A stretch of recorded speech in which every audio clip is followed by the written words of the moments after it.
Assalamualaikum warahmatullahi wabarakatuh. Jumpa kembali kita dalam pembelajaran biologi kelas 12. Kali ini dengan judul substansi genetik. Kelas 12 ada biology class. Jadi kembali ya. Nah, yang akan kita pelajari pada hari ini adalah tentang substansi genetik, yaitu kromosom, gen, dan DNA. Nah, kita lihat kembali, ini gambar sel. Ini sel hewan. Nah, di dalam sel hewan ini ada namanya organel-organel. Nah, ini organel yang terbesar itu disebut dengan inti sel, ini yang berwarna ungu. Nah, ada apa di dalam inti? Kita lihat lagi. Nah, di dalam inti itu terdapat benda yang berbentuk seperti ini, ya, dan mampu menyerap warna. Jadi kalau pada saat pengamatan mikroskop itu kita letakkan zat warna, dia mampu menyerap warna. Ini badan seperti ini yang ada di dalam inti itu disebut dengan kromosom. Nah, di dalam kromosom ini diamati lagi, ternyata di dalam kromosom itu ada seperti ini. Nah, masih ingat? Atau ada yang tahu? Ya, ini adalah DNA. Jadi kita ulangi lagi. Di dalam sel ada inti sel, di dalam inti sel terdapat kromosom, di dalam kromosom terdapat DNA. Apa itu kromosom? Nah, ini gambarannya ya, di dalam inti tadi. Nah, kalau pada manusia, spesies manusia itu memiliki 46 kromosom yang normal. Jadi kalau kurang dari ini atau lebih dari ini, manusianya akan mengalami gangguan atau mengalami cacat. Nah, kromosom yang 46 itu yang di dalam inti sel itu kalau disusun, dia letaknya di dalam inti tidak beraturan seperti ini, acak ya. Nah, kalau kromosom itu disusun berdasarkan persamaan bentuk, sama bentuknya, sama ukurannya, disusun seperti ini. Nah, inilah gambarannya. Ini ada pasangan kromosom pertama, kedua, ketiga, keempat, kelima, sampai pasangan kromosom yang ke-22. Jadi di sini ada 44 ya. Nah, yang berbeda adalah kromosom yang 2 ini. Kalau manusianya itu jenis kelaminnya adalah wanita, maka kromosomnya adalah yang ini. Sepasang dua kromosom yang sama bentuk dan sama ukurannya. Ini adalah wanita. Nah, kalau manusia itu ada jenis kelaminnya laki-laki, kromosom yang dimilikinya yang ini. Satu yang besar, satu yang kecil. Jadi yang kalau laki-laki perempuan nomor 1 sampai nomor 22 itu sama. Nah, yang berbeda pada kromosom nomor 23. Jadi pilih perempuan atau laki-laki. Oke, nah ini dia kromosomnya sama dengan yang tadi. Kromosom yang sudah ditata atau disusun rapi berdasarkan persamaan bentuk, persamaan ukuran, itu disebut dengan kariotip. Nah, kita lihat di sini ada tabel jumlah kromosom pada beberapa makhluk hidup, baik hewan maupun tumbuhan maupun bakteri, jamur ya. Nah, kita perhatikan manusia, seperti yang kita katakan tadi jumlah kromosomnya 46. Kemudian kita lihat simpanse, 48 kromosom. Kemudian kita lihat ini hewannya, gitu ya. Nah, kita cari tumbuhan. Tumbuhan kubis. Nah, ini 18 sama dengan lobak. Kemudian kentang, 48 kromosom. Jamur hanya 4 kromosom. Ya. Nah, setelah mengamati tabel ini, coba kamu jawab pertanyaan yang pertama.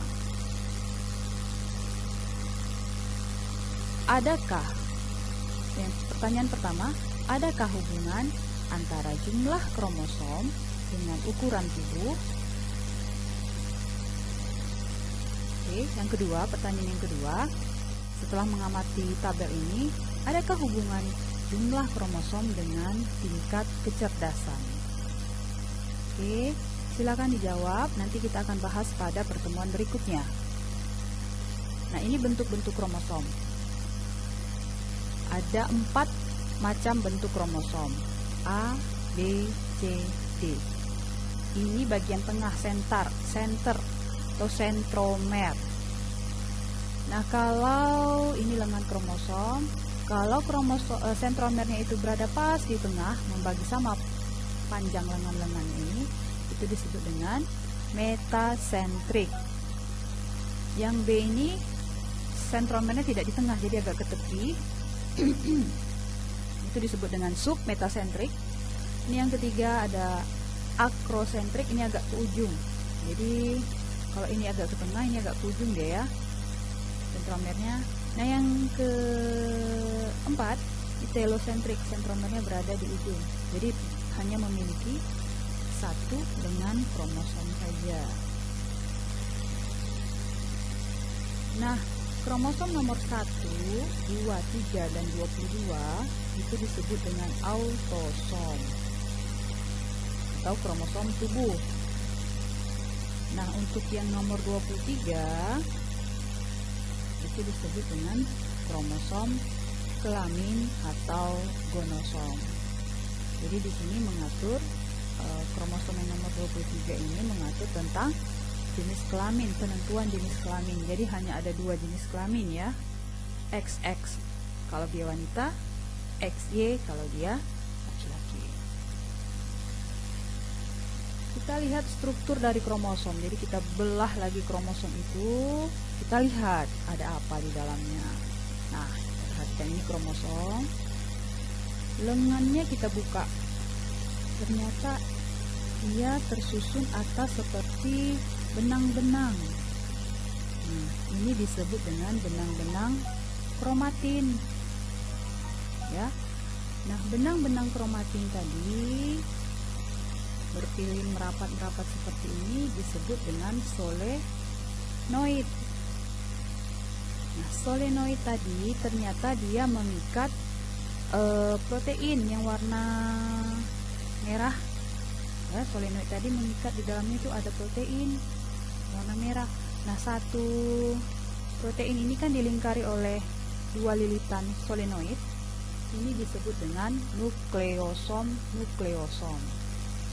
Nukleosom ini kan banyak. Nah, kita buka ini yang memilih dari protein tadi. Nah, ternyata itu terdiri dari DNA. Jadi kita ulangi. Kalau dari atas ya, DNA akan berpilin melilit sebuah protein membentuk lingkaran atau manik-manik disebut dengan nukleosom. Nukleosom ya akan membentuk solenoid. Solenoid itu akan membentuk benang-benang kromatin. Benang-benang kromatin akan mengumpul, memadat, membentuk kromosom. Oke, paham ya? Nah, sekarang kita bahas substansi genetik yang berikutnya adalah DNA dan gen. Nah, ini gambar DNA yang kayak seperti tadi. Ini ya, ini gambarnya. Agak berbeda tapi sama. Ini adalah DNA. Nah, kalau kita gambar ini DNA. Nah, di sini ada kode-kode genetik. Nah, ini satu kode genetik pada DNA itu disebut dengan gen. Ya, jadi satu untai panjang ini disebut dengan DNA. Nah, ternyata di dalam DNA itu ada bagian-bagian, ada potongan-potongan yang disebut dengan gen. Jadi satu gen itu untuk satu sifat. Jadi contohnya ini DNA panjang. Ya. Misalnya DNA pada kromosom nomor 1. Ini DNA-nya. Nah, DNA dari sini sampai sini itu misalnya mengatur tentang tinggi badan. Nah, berarti dari sini sampai sini satu gen.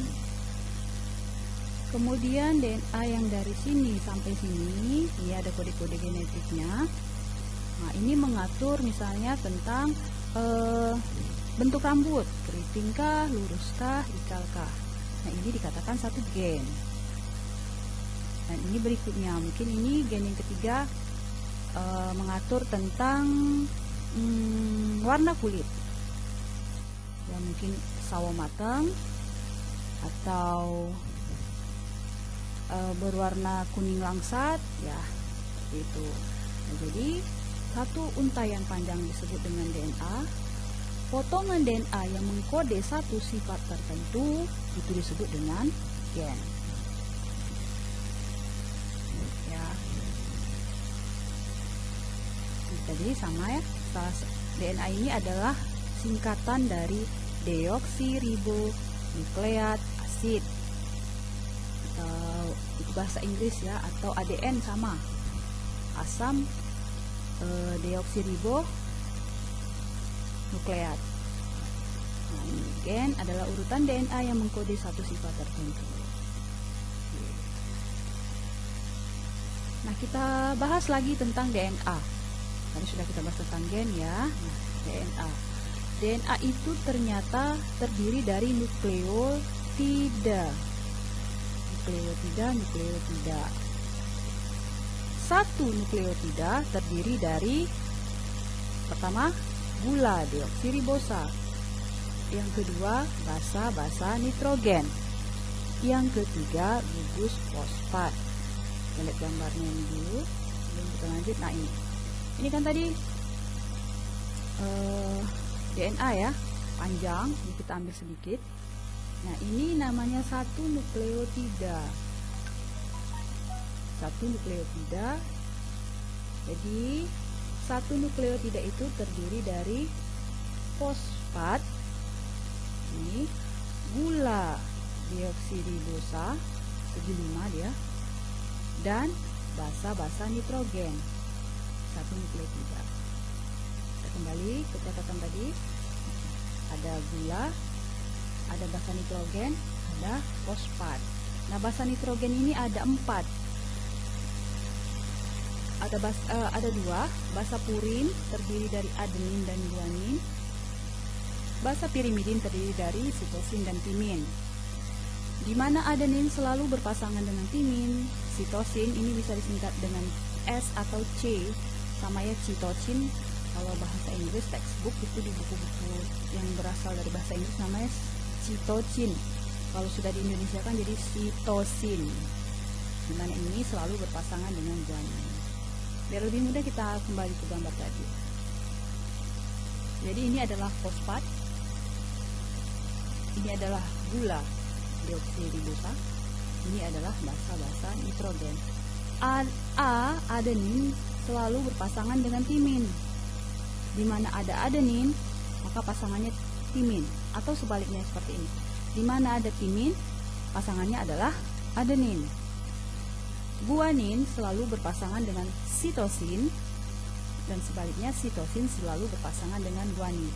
Makanya di dalam suatu DNA, jumlah adenin itu pasti sama dengan jumlah timin. Jumlah guanin itu pasti sama dengan jumlah sitosin karena mereka pasangan. Nah, pertanyaannya, ada berapa nukleotida pada DNA di atas? Silahkan dijawab. Oke. Next, replikasi DNA. Replikasi ini adalah perbanyakan DNA. Sel kan selalu membelah, ya kan, dari satu sel menjadi 2 sel dan seterusnya. Maka DNA juga harus memperbanyak diri. Nah, atau disebut dengan replikasi. Ada 3 teori tentang replikasi DNA: konservatif, semi konservatif, dan dispersif. Yang sering kita pakai dan teori yang paling diakui dan digunakan saat ini adalah semi konservatif. Semi konservatif ini artinya kita pelajari satu-satu ya. Yang pertama adalah konservatif. Ini ada DNA induk yang mau membelah, ini DNA induk yang mau memperbanyak diri. Nah, kalau menurut teori konservatif, itu DNA anak, ini yang warna pink ya, akan langsung terbentuk. Jadi maka pada akhirnya nanti akan terbentuk 2 DNA. Ini DNA induk, ini DNA anak. Ini langsung terbentuk DNA anak. Teori semi konservatif, DNA induk ini benangnya kan berpilin ini ya, terbuka pilinannya, masing-masing membentuk pasangan yang baru, sehingga pada akhirnya ada 2 DNA. Kalau teori dispersif, ini DNA-nya putus-putus, DNA induk putus-putus, putus-putusannya itu akan disambung dengan DNA yang baru. Nah ini yang induk, ini yang baru, yang pink, pertanyaannya yang pink itu adalah yang baru ya, atau DNA anak. Sekali lagi yang kita pakai adalah teori semi konservatif. Nah, selain DNA ada yang namanya RNA, termasuk juga asam di dalam inti. Nah, apa perbedaan DNA dengan RNA? Perhatikan tabel ini. Komponennya, perbedaannya gulanya. Kalau DNA sesuai dengan namanya, gulanya adalah deoksiribosa. Kalau RNA, gulanya adalah ribosa. Kemudian yang basa nitrogennya.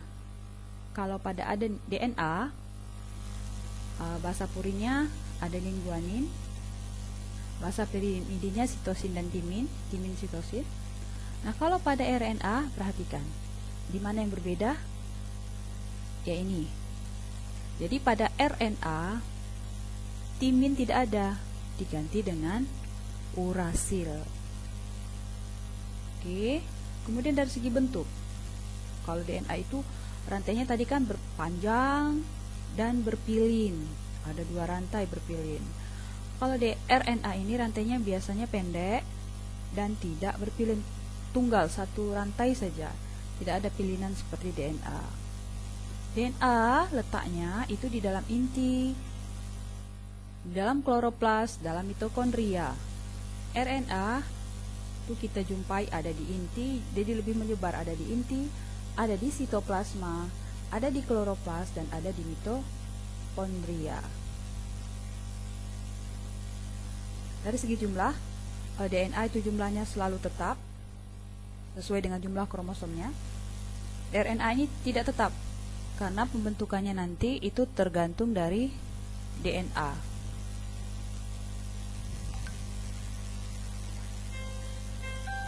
Sekarang kita bahas tentang sintesis protein. Oke, sintesis protein. Nah, ada 2 pengertian, yaitu 2 istilah, transkripsi dan translasi. Transkripsi artinya pembuatan RNA oleh DNA. Jadi DNA akan membentuk RNA, disebut dengan transkripsi. Nah, translasi, RNA akan membentuk asam amino. Dipahami saja istilah ini dulu, nanti akan kita bahas. Tadi DNA membentuk RNA disebut dengan transkripsi.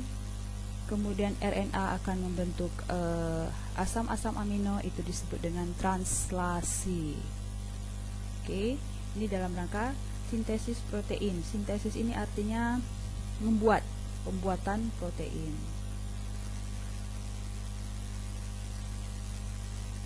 Ini sudah ada di buku catatannya ya. Kita lihat langkah-langkah dalam sintesis protein. Yang pertama, DNA akan membentuk RNA. RNA yang dibentuk adalah RNA messenger, pembawa pesan, atau disingkat dengan mRNA. Nah, kita lihat di sini. Ini ada kode-kode pada DNA. Ini basa nitrogennya ada sitosin, guanin, timin, adenin, sitosin, guanin, adenin, adenin, adenin. Nah, pada transkripsi, kode-kode pada DNA akan dibaca oleh RNA, membentuk pasangannya. C selalu berpasangan dengan G. Ingat tadi yang pertama. Jadi asal ada C, maka pada RNA akan membuat guanin. Ada ini sitosin. Ada timin, ada adenin. Ada adenin, seharusnya di sini timin kan, tapi ingat kembali pada RNA itu tidak ditemukan timin. Maka timin itu diganti dengan urasil. Jadi timin, aturannya di sini timin tadi ya. Nah, ini akan diganti jadi urasil. Ini pada RNA. Ingat. Ada C, maka akan bentuk G. G, C. A, U. U, U. Nah, kode pada RNA duta ini akan dibawa keluar dari inti, kemudian akan mengalami proses translasi, dibaca. Ya. Nah, ini contohnya. Oke, contohnya ya. Nah, di dalam sitoplasma, RNA transfer akan mengadakan translasi kodon. Nah, ini tidak perlu kita bahas ini ya. Nah, kita lihat di sini ada tadi GCA, UGC, UUU. Oke.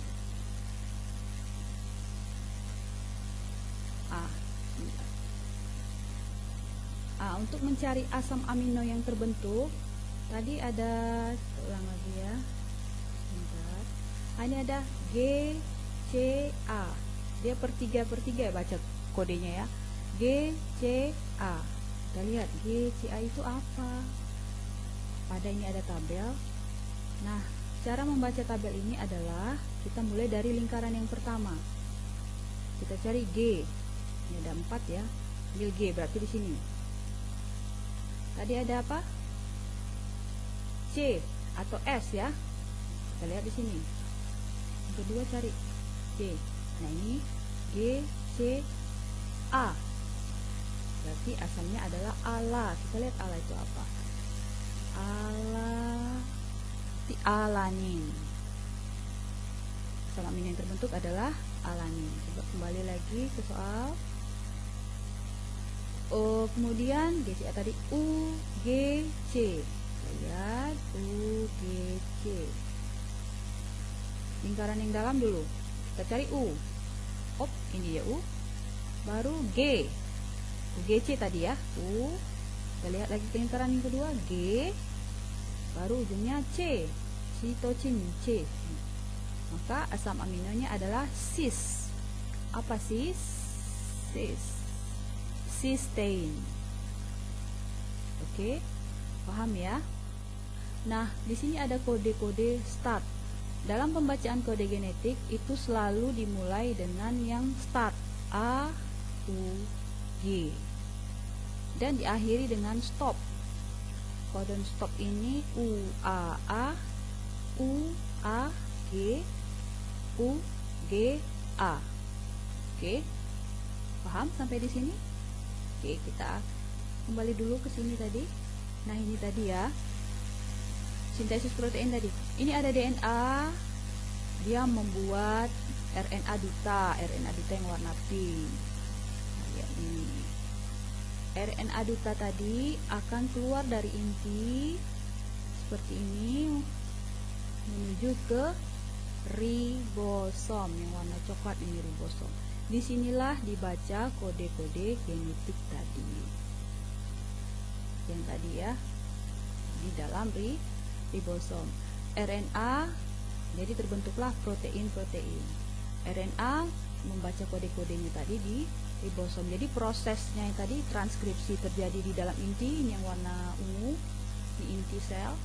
Kemudian dibawanya keluar menuju ke ribosom. Di sini akan mengalami proses translate atau translasi. Oke. Nah, silahkan dicoba. Ini sudah dicatat juga ya.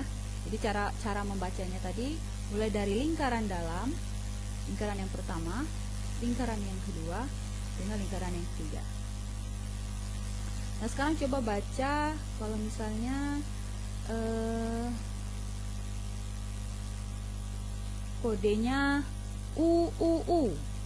Coba kita sama-sama. Ada kodenya UUU. Kita mulai ya dari lingkaran dalam U. Kita cari lingkaran kedua U. Berarti sini U. Kita cari lingkaran yang ketiga yang U juga. Berarti ini dia. UUU. P. Fenilalanin. SSS. Kita lihat. S. Cari lingkaran dalam S. Oke, ini dia. S lagi, ini dia. S lagi, ini dia. Asam aminonya adalah prolin. Oke. Nah, ini soal.